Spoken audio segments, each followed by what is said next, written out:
नमस्कार दोस्तों, कहानी क्राइम चैनल पर आपका स्वागत है। दोस्तों, आज की जो क्राइम की कहानी है वो है कोरबा छत्तीसगढ़ से। तो चलिए दोस्तों, इस कहानी को हम लोग शुरू करते हैं। 30 साल की खूबसूरत शीला अपने दूसरे पति दिनेश कंवर और बच्चे के साथ कोरबा के उपनगर कटघोरा में किराए के मकान में रहती थी। 15 नवंबर 2019 की शाम शीला के मोबाइल पर पति दिनेश कंवर की कॉल आई। दिनेश ने घबराए स्वर में कहा, शीला तुम कहाँ हो? बहुत बुरी खबर है। पति की बात सुनकर शीला घबरा गई। वो बोली, मैं कटघोरा बस स्टैंड पर हूँ। क्या हो गया जो इतना घबराए हुए हो? शीला तुम कहीं मत जाना, मैं आ रहा हूँ। नरेश चाचा के लड़के का एक्सीडेंट हो गया है, हमें उनके यहाँ जाना है, दिनेश ने कहा। पति की बातें सुनकर शीला कंवर चिंतित हो उठी। वो घर से कोरबा जाने के लिए निकली थी, मगर पति की बातें सुन उसने अपना इरादा बदल दिया। उस समय शीला के साथ उसकी फ्रेंड धनश्री और मीना भी थी।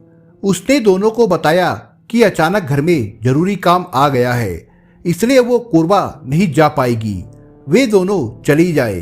शीला कटघोरा के स्टेट बैंक के पास किराए के मकान में रहती थी। उसका दूसरे पति दिनेश कंवर से 3 साल का बेटा अमन था। जब शीला घर पहुंची तो शाम के 5 बज रहे थे। थोड़ी देर बाद घबराया हुआ दिनेश वहां पहुंचा। दिनेश और शीला ने 4 साल पहले विवाह किया था। शीला अपने पहले पति महेश महंत को छोड़ चुकी थी। महेश से उसका 10 साल पहले विवाह हुआ था। वो कटघोरा में कपड़े की दुकान में काम करता था। लगभग 7 साल तक दोनों की गृहस्थी जैसे तैसे चली। अंततः शीला ने सामाजिक रूप से महेश महंत से तलाक ले लिया और उससे अलग रहने लगी।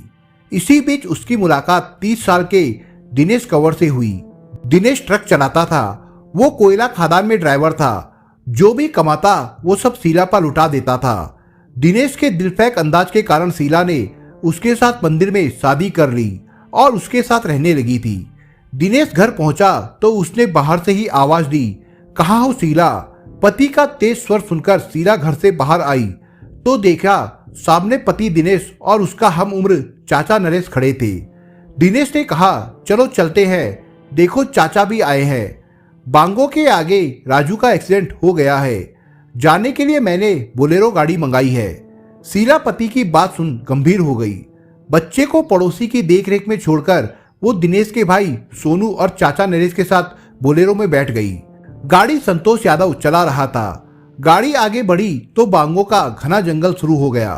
करीब 30 किलोमीटर आगे बालागांव के निकट एक जगह दिनेश ने संतोष से कहकर गाड़ी रुकवाई। तभी दिनेश ने बहाने से शीला को भी गाड़ी से उतार लिया। शीला बाहर आई तो दिनेश कंवर का बोलने का लहजा बदल गया। वो शीला पर चीखा, तुमने मेरे साथ धोखा किया है, मेरी गैर मौजूदगी में तुम अय्यासी करती हो, मुझे तुम्हारी पल पल की खबर मिल जाती है। वो शीला को गालियां देने लगा। अचानक माहौल बदला देख शीला घबराई। दिनेश कह रहा था, कल दोपहर तुम प्रकाश के साथ थी, बोलो सच है कि नहीं? मैं तुमसे कितना प्यार करता हूँ और तुम बेवफा निकली। ये सुन शीला के चेहरे का रंग फीका पड़ गया, क्योंकि उसकी चोरी पकड़ी गई थी। मैं आज तुझे बेवफाई की सजा दूंगा, कहते हुए वो गाड़ी में रखी लोहे की रॉड उठा लाया और उसके सिर पर 2-3 वार कर दिए। शीला वहीं गिर गई। थोड़ी देर तड़पकर उसकी मृत्यु हो गई।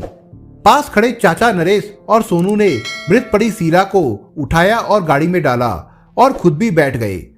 गाड़ी चालक संतोष यादव ये सब देख रहा था। दिनेश ने उसे पैसों का लालच देकर साथ मिला लिया था।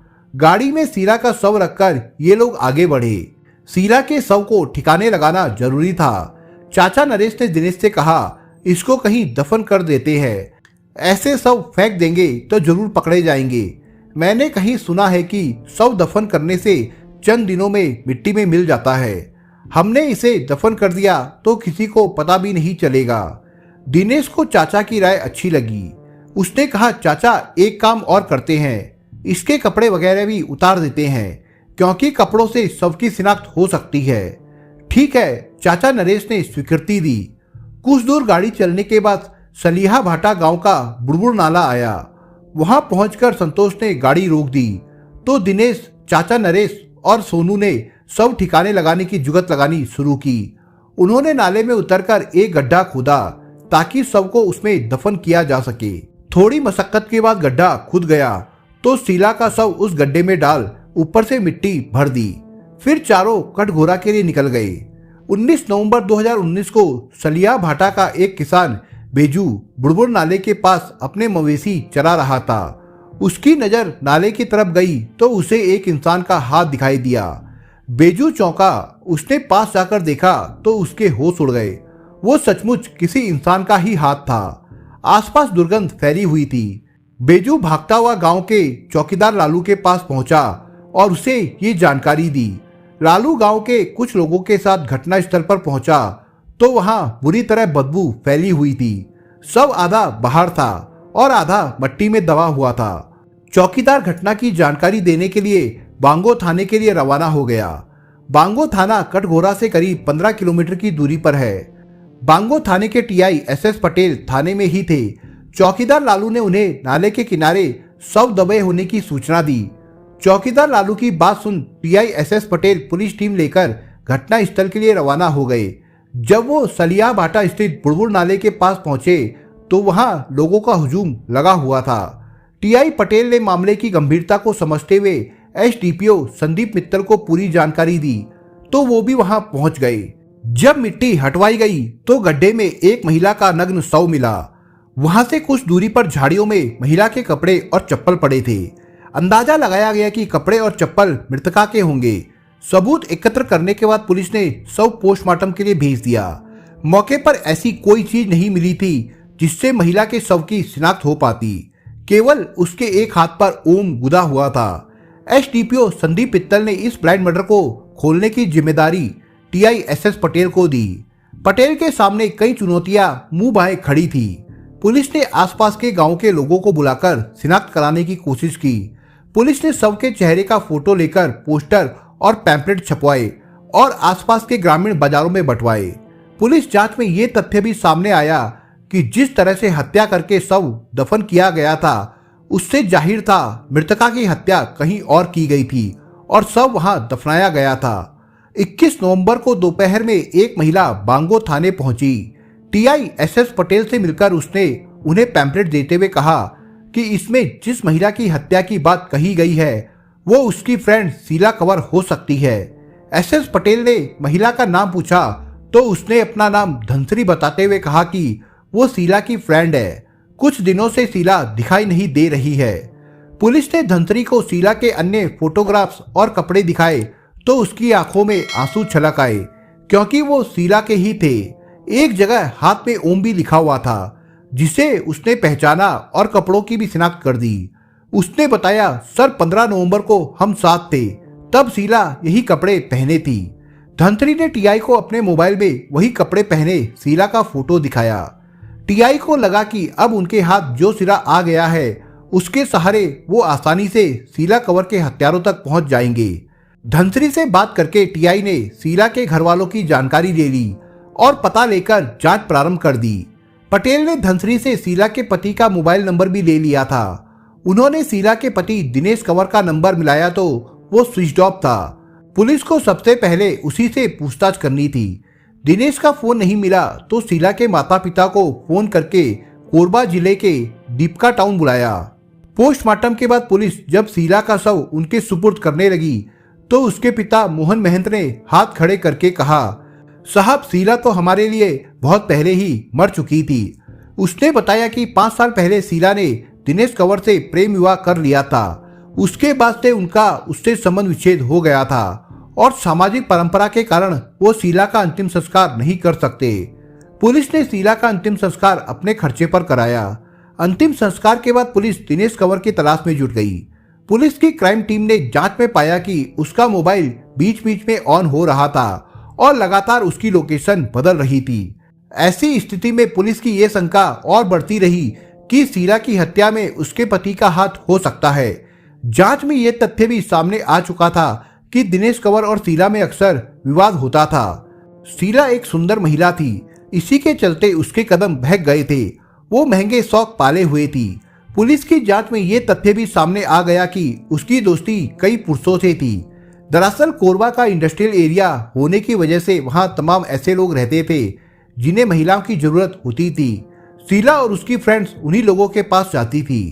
क्राइम टीम ने आखिरकार 23 नवंबर 2019 को कोरबा जिले के चोटिया के पास से दिनेश को हिरासत में ले लिया।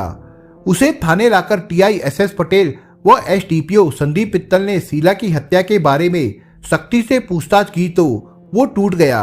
उसने पुलिस को पूरा घटनाक्रम बता दिया। उसके इकबालिया बयान के अनुसार शीला और दिनेश की मुलाकात लगभग 5 साल पहले हुई थी और वो उसे देखते ही पसंद करने लगा था। धीरे धीरे दोनों के संबंध बने और उन्होंने शादी कर ली। कुछ समय अच्छे से बीता, मगर धीरे धीरे शीला का सच उसके सामने आने लगा। उसे उसके कई परिचित बताने लगे कि शीला को तो आज एक पुरुष के साथ देखा था। ये बार बार जान सुनकर वो गुस्से से भर उठता और प्रयास करता कि शीला सिर्फ उसकी ही होकर रहे, मगर उसकी सारी कोशिशें बेकार साबित हुई। 1 साल बाद शीला ने एक बेटे अमन को जन्म दिया, मगर इसके बाद भी शीला नहीं सुधरी। उसका अन्य पुरुषों से मेलजोल बना रहा। घटना के एक दिन पहले दिनेश के एक मित्र ने उसे बताया कि शीला को एक पुरुष के साथ कोरबा में देखा था। उसने व्यंग्यपूर्ण शब्दों में कहा, यार तू अपनी बीवी को संभाल नहीं पाता, कैसा मर्द है तू। ये बात दिनेश को चुभ गई। उसने उसी समय से शीला की हत्या करने की योजना बनानी शुरू कर दी थी। दिनेश ने अपने हम उम्र चाचा नरेश से मदद मांगी तो वो भी तैयार हो गया। जब दोनों शीला की हत्या की योजना बना रहे थे, उनकी बातें सुन दिनेश का छोटा भाई सोनू भी उसमें शामिल हो गया। वो भी अपनी भाभी शीला के चरित्रहीन होने से खुद को अपमानित महसूस किया करता था। अंततः योजना बनी कि 15 नवंबर को शीला को जंगल में ले जाकर उसका काम तमाम कर दिया जाए। उसी योजना के अनुसार दिनेश ने बोलेरो गाड़ी किराए पर ले ली। ड्राइवर संतोष यादव, जो दिनेश का दोस्त भी था, उसका सहयोग लेकर उन्होंने शीला की हत्या करके शीला के शव को सलिया भाटा के बुड़बुड़ नाले में दफन कर दिया था। पुलिस ने दिनेश कंवर के बयान के आधार पर उसके चाचा नरेश, भाई आकाश उर्फ सोनू और बोलेरो ड्राइवर संतोष यादव को गिरफ्तार कर लिया। उनके खिलाफ धारा 302, 201 के तहत मुकदमा दर्ज हुआ। पूछताछ के बाद पुलिस ने उन्हें न्यायालय में पेश किया, जहां से उन्हें कटघोरा जेल भेज दिया गया। दोस्तों, इस कहानी के बारे में आपके विचार क्या है, हमें कमेंट बॉक्स में जरूर बताएं। और दोस्तों, अगर आपको हमारा काम पसंद आया हो तो वीडियो को लाइक शेयर जरूर करिए। और अगर आपने अभी तक चैनल को सब्सक्राइब नहीं किया हो तो जाने से पहले चैनल को सब्सक्राइब जरूर करिए दोस्तों। धन्यवाद।